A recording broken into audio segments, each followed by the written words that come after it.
Nós vamos falar da parte 1 do programa da CBFA 53, tá? A parte 1 é a parte de mobilidades articulares, tá?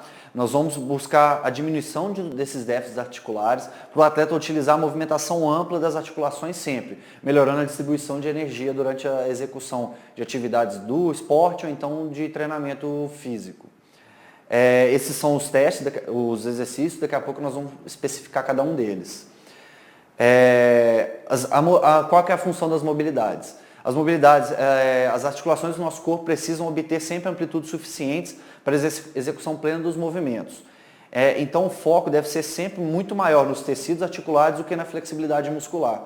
É importante falar isso porque muitas vezes se fala, não, tem que ter mais flexibilidade. Não necessariamente, tá? Flexibilidade e mobilidade são coisas diferentes. Mobilidade é mais focada na articulação e flexibilidade nos tecidos moles. A gente consegue ter muito mais atuação nas articulações do que nos tecidos e os estudos já demonstram que trabalhar a articulação, a gente previne muito mais as lesões do que trabalhar os tecidos moles, tá? Em questão de flexibilidade.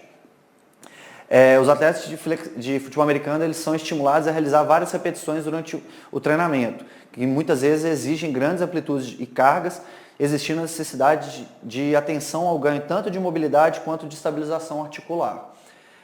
Então, a diminuição ou perda da funcionalidade articular está relacionada à dificuldade de aprendizagem do atleta, redução na evolução daquele atleta, desempenho físico abaixo do potencial e, sobretudo, compensações e desequilíbrios musculoesqueléticos que convergem para lesões. Então, isso é muito importante. Se a gente trabalha aquelas mobilidades articulares, a gente vai diminuir a chance dessas alterações acontecerem.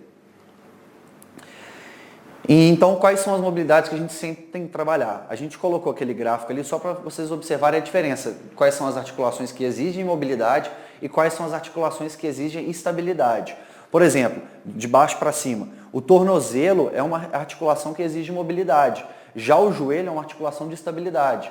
A gente continuando subindo, o quadril é normalmente mobilidade, coluna já é estabilidade, porém nós vamos colocar isso no trabalho de mobilidade, porque uma coluna mais móvel também é uma coluna mais estável.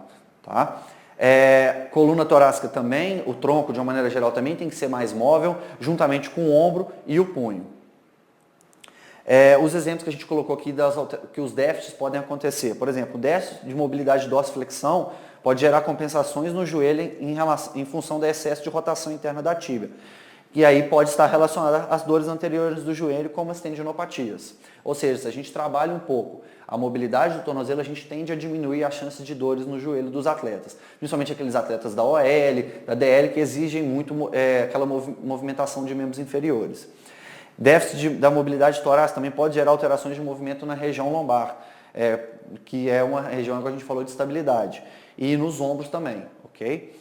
E déficit de mobilidade na glenohumeral, ou seja, no ombro, podem gerar necessidade de compensações na escápula, que geram dores musculares na região. Sendo que baixa mobilidade na região do ombro também pode gerar dores cervicais. Normalmente a gente pode compensar utilizando muito o trapézio superior, que vai gerar possíveis compensações e dores na região.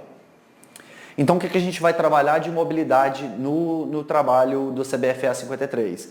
Tornozelo unilateral, quadril unilateral, tronco 3 apoios, que é um exercício de mobilidade de tronco, rotação de tronco deitado, também a gente vai trabalhar o tronco, alongamento da cápsula posterior para a gente ter mais mobilidade do ombro, flexão de ombros também, o ombro, extensão de tronco, aí entra naquela questão que eu falei da mobilidade de lombar associada à mobilidade de tronco e por final a extensão cervical, que a gente vai estar trabalhando tanto a relaxamento da musculatura cervical, também a preparação daquela musculatura para possíveis traumas, tá? E indiretamente a gente está, querendo ou não, prevenindo lesões também de concussão ou lesões cervicais.